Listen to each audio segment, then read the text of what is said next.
Here we go. Check this one. JBLM soldier finds justice in unprecedented military sexual harassment case.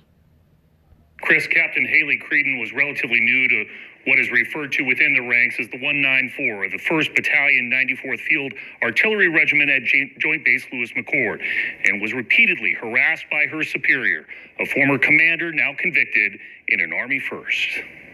My grandfather's a retired lieutenant colonel. Haley Creedon dreamed of long serving in uniform. I fell in love with the Army. I fell in love with the idea of being in the Army and serving. But Creedon now says those ambitions are gone after the repeated sexual harassment by Lieutenant Colonel Herman West. Slowly started doing PT with him one-on-one, spending time with him one-on-one, and things started ramping up.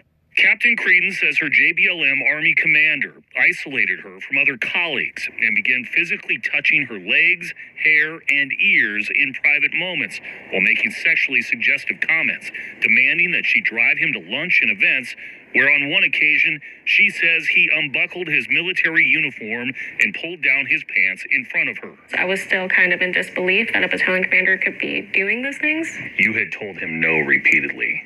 Yes. And did his activity change? No. Whether it be no or stop it, sir, or please don't do that, he persisted.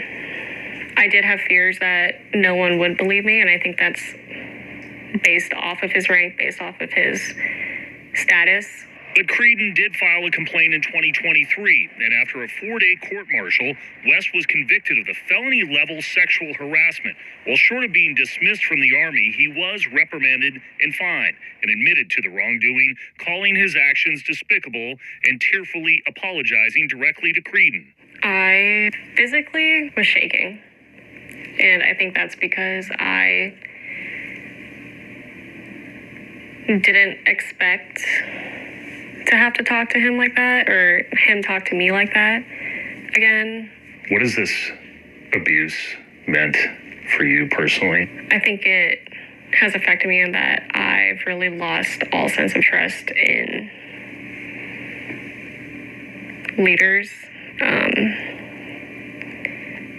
And in that, I think it's affected me where I can't be an effective leader in the Army anymore. Do you believe that justice was served here? I think justice was served. Do you think there's other women in the military that have a story to tell like yours? I think that there's a lot of women out there who suffer in silence because they don't want their career to end, or they don't want their career to be altered. You're strong enough to do this. You're strong enough to see it through. I think that's empowering. The sexual harassment charge was added to the Uniform Code of Military Justice as part of an executive order in 2022. Creedon told me she is leaving the Army as a result of this case. 2 other female officers also testified during the court-martial. The judge ordered West to forfeit exactly $3,817 a month for 2 years. Her attorneys believe that will indirectly pay for Creedon's counseling